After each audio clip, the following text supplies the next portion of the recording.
Fala, craquedásculos! Tudo bem com vocês? Pessoal, o que seria o estabelecimento de uma ditadura? Como isso acontece? E outra coisa, presidentes militares brasileiros, quais foram? Quem foram eles? Quer saber essas respostas? Fique comigo até o final desse vídeo, porque eu estou trazendo não apenas as respostas, mas boas reflexões para vocês sobre a ditadura militar no Brasil. Beleza? Roda a vinheta para a gente começar. É o seguinte, pessoal, nessa videoaula sensacional, a gente vai pensar aqui duas questões envolvendo a ditadura militar. Nós, da equipe Dásculos, decidimos propor uma maneira de falar da ditadura para vocês diferente. Nós não vamos ficar aqui falando o que cada presidente fez e tal. Nós vamos citar os presidentes, evidentemente, mas nós vamos trazer situações pontualizadas. Então, vocês vão fazer o seguinte, vocês vão procurar aqui no nosso canal as outras aulas que vão envolver os atos institucionais, a repressão, o processo de abertura, as condições econômicas, porque é dessa forma que a gente vai olhar para a ditadura no Brasil. Nessa videoaula, o que a gente vai analisar de uma maneira geral, tá bem? Dois aspectos. Como que foi estabelecida? Olha a pergunta inicial. E algumas curiosidades, nomes e algumas situações envolvendo os ditos presidentes da República Militar Brasileira, que foi de 64 até 85. Falar um pouquinho do golpe militar. Eu sempre gosto de enfatizar com vocês que analisar a palavra golpe em contexto... Aliás, a gente tem que partir de contextos distintos, mas inserido nos movimentos do que nós chamamos de Brasil República, a gente pode entender da seguinte forma: rompimento ou pelo menos não cumprimento de uma ordem constitucional vigente. Tá bem? Para narrar o golpe de 64, pessoal, a gente precisa retomar os aspectos do governo do João Goulart. Do Jânio Quadros também, mas do João Goulart, muito em função do que aconteceu e muito em função de ter sido ele o deposto. Vocês vão acompanhar uma videoaula sensacional que eu vou deixar num cardzinho aqui para vocês sobre tanto o Jânio quanto o Jango. O João Goulart foi um determinado presidente da República que, assim que ele estabeleceu como governante no presidencialismo, ele começou a cada vez mais tomar medidas que não agradou muito os setores conservadores da sociedade brasileira. Tá bem? Não apenas no plano interno, mas também no plano externo. Estados Unidos da América, num contexto de Guerra Fria, também não via com bons olhos o governo desse cara. Tá? A gente não pode esquecer da lei de remessas de lucros, mas principalmente as tão faladas reformas de base. Tá bem? Essa ideia de estabelecer reformas que envolvia alguns aspectos administrativos, alguns aspectos fiscais, tributários, eleitorais e até uma reforma agrária. Isso não era visto, não foi bem visto pelas classes conservadoras da sociedade brasileira. Beleza? Chamemos atenção para essas classes conservadoras. Setores do empresariado brasileiro, grandes proprietários rurais, setores do militarismo no Brasil, apoiados ali por setores da Igreja Católica. Vocês estão vendo que eu estou tomando um certo cuidado para falar de setores, mas não deixa de ter a força, não deixa de apresentar a força que essas camadas da sociedade elas possuíam. Pois bem, a narrativa do golpe ela pode parecer um pouco complexa, mas é interessante porque num primeiro momento pode ser que a gente fale assim: Pedro, mas o que você está narrando não apresenta situações de golpe. Mas a gente tem que tomar cuidado e buscar, na essência dessa narrativa, o que dá para a gente retirar e comprovar que foi golpe, porque houve rompimento com essa ordem institucional. Tudo bem? Vamos lá. Para isso, vamos estabelecer um mês extremamente importante do ano de 1964, março, o mês 3. E eu vou trazer duas datas, o 13 de março e o 19 de março. Porque a gente percebe ali duas manifestações que evidenciavam a polarização política do Brasil. Evidenciaram a polarização política do Brasil. Eu não estou falando de 2020. Tá certo? Estou falando de 64, beleza? Então, só para ficar claro essas condições. Olhando para esses aspectos, eu tenho no 13 de março o famoso comício da Central do Brasil, onde Jango iria anunciar as suas reformas de base.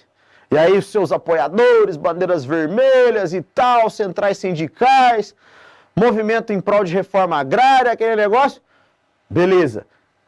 Os setores conservadores falam, opa, o Brasil está arrumando para um golpe socialista, ou o Brasil está arrumando para se tornar uma república sindicalista. Esse é o famoso perigo vermelho, que mais uma vez eu estou falando de 64, não estou falando de 2020. Beleza? Essa áurea de que o comunismo vai tomar conta. Não é por aí que a gente tem que analisar, até porque as reformas de base, assim como o plano trienal, não tinham uma tendência socialista. É claro que tinha uma tendência à esquerda, mas de implementação do socialismo, isso a gente não tem comprovações. Mas tudo bem, vamos lá. Em resposta a essa manifestação do dia 13, o que acontece? O dia 19 de março. A famosa Marcha da Família com Deus pela Liberdade. Ambos movimentos aconteceram no Rio de Janeiro, para potencializar ainda mais esse aspecto digamos assim, de polarização política. E aqui o que a gente viu? Manifestações dessas ditas classes conservadoras, que falavam em liberdade, como a gente está tratando do termo família, falavam desses aspectos religiosos, quer queira, quer não, representavam os setores mais elitistas da sociedade brasileira. Beleza? Eu quero deixar bem claro, pessoal, que qualquer manifestação em ambiente democrático, desde que mantenha uma determinada ordem, ela é legítima. Tá certo? Então, independentemente da gente colocar dia 13 ou dia 19, nós precisamos entender que no aspecto democrático de república como o Brasil vivia, essas situações devem ser consideradas como legítimas. Agora, a situação que transcorreu no pós-19 de março, aí a gente já vai vendo que as situações não foram tão favoráveis assim ao ambiente democrático, muito menos ao ambiente constitucional. Essa fragilidade do Jango, pessoal, que já havia sido atacada devido às suas posições, devido às suas falas, Não vamos perder de vista que antes propriamente do golpe, ele teve uma fala muito infeliz junto aos setores do militarismo no Brasil, o que causou ainda mais indisposições. Isso vai culminar, então, no 31 de março e no dia 1º de abril, que foi o momento, tá certo? Que dentro do parlamento brasileiro, tá certo? Foi estabelecido ali na figura do famoso Auro de Moura Andrade que o Brasil estava sem o presidente da República. Tá bem? Nesse contexto, a situação estabelecida foi mais ou menos assim. O Brasil não tem presidente da República. Ele saiu do país. Pensa comigo. Jango tinha assumido como vice. Ele assumiu a presidência não por uma via eleitoreira na sua candidatura a presidente. Ou seja, nós não tínhamos o presidente e não tínhamos vice. O que faz nesse caso? Convoca o presidente da Câmara dos Deputados, que o que foi feito? Ranieri Mazzini foi convocado, tá certo? Convocou-se novas eleições e aí a gente percebe como o regime militar foi sendo estabelecido. Como, Pedro? Explica melhor para mim isso daqui.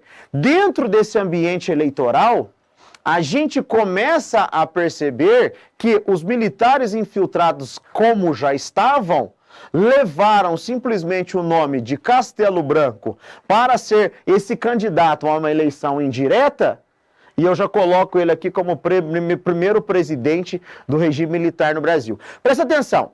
Do regime militar, porque é muito simples, é um militar que está assumindo o poder. Agora, o autoritarismo nós vamos vendo ser construído aos poucos. Por exemplo, aqui eu já começo a perceber os primeiros passos. Estabelecimento do ato institucional número 1. Certo? Os atos institucionais que vocês vão encontrar em aulas importantes aqui na equipe Dasclos, o que foram os atos institucionais, mas já dá um preâmbulo para a gente nesse sentido. É muito interessante porque nessa eleição nós temos nomes delicados da história brasileira que eles votaram favoráveis daqui porque olhavam para o Jango com aquele medo do perigo vermelho e tudo mais. Nada mais, nada menos que Juscelino Kubitschek de Oliveira. Percebam que depois vai fazer parte de uma frente ampla junto ali a Carlos Lacerda, mas isso é papo para outro momento. Nesse sentido, a gente percebe então que o Castelo Branco ele se torna presidente da República, e aqui eu apresento para vocês os 5 grandes presidentes da República do Brasil durante o período militar, durante a ditadura militar. O Castelo Branco, então, que ele vai assumir nesse contexto de 64, tá? Você vai até 67, Tá certo? Nós temos algumas marcas delicadas no governo do Castelo Branco. Na minha visão, a construção do autoritarismo. Os institucionais, 1, 2, 3 e o 4, beleza? Tá certo? Mas nós temos aqui no governo dele também já as bases daquilo que vai ser o milagre econômico. Tá bem? Porque ele vai estabelecer ali o campo, o preparo para isso. Então, isso é um ponto importante para a gente raciocinar e refletir aqui. Arthur da Costa e Silva, um presidente que ficou em 67 e 68. Tá bem? Então, esses são apontamentos aqui para a gente falar de Arthur da Costa e Silva. Tá bem? Dentro desse contexto, nada mais, nada menos foi aprovado que o 5º ato institucional. O ato institucional número 5, que vai, consequentemente, estabelecer ali a condição mais repressiva e aí montar efetivamente o que nós chamamos de autoritarismo. Depois a gente chega a Emílio Garrastazu Médici, tá bem? Um presidente que ele fica aí dentro de um contexto muito delicado. Por exemplo, ele vai até 74 como presidente brasileiro. Indo a 74 como presidente brasileiro, meus caros, a gente percebe a sua determinada condição, por exemplo, no milagre econômico, né, uma marca considerável. E é interessante porque que nós temos um cearense, nós temos um gaúcho e um fluminense, né, um carioca, o João Figueiredo. Só mais a cargo de caracterizar esses presidentes mesmo, até pelas suas vias, digamos assim, regionalistas, né? Então, o Médici está aí, aqui a gente vai ver os movimentos mais repressivos da ditadura, né? A atuação mais considerável dos doicodes, mas a gente não pode perder de vista o grande crescimento econômico também. E quando a gente analisa Ernesto Geisel e Figueiredo, aí já é um processo de uma ditadura não tão rígida assim, num sentido, evidentemente, de estabilidade. Não vem com essa ideia de que não foi rígida no sentido de autoritarismo. Não é por aí, apesar dele ir caminhando para o seu final, mas nós tivemos movimentos repressivos nessas duas presidências. Sabe aquela ideia de dita branda? Não, calma. Não é por aí que a gente tem que galgar. Pensando, evidentemente, na condição repressiva e tudo mais. Beleza. O Geisel, pessoal, vai ser com ele, vai começar aquele processo de abertura. O lento, o gradual, o seguro. Olha que termos bonitos, né? Lento, gradual e seguro. Meu Deus. Justamente para a gente entender como a situação ela vai sendo reestabelecida. Vai ser durante o governo Geisel que alguns atos institucionais eles vão acabar. Tá? Por exemplo, o reestabelecimento do pluripartidarismo. E com o Figueiredo a situação está praticamente insustentável, muito em função de um aspecto econômico delicado, muito em função de questões econômicas que vão refletir negativamente em movimentações, por exemplo, diretas já. Beleza? E aí a gente já entra na década de 80, porque ele vai ficar até 85, quando o Tancredo Neves vai ser eleito presidente do Brasil. E aí é muito importante, Tancredo Neves não era um militar.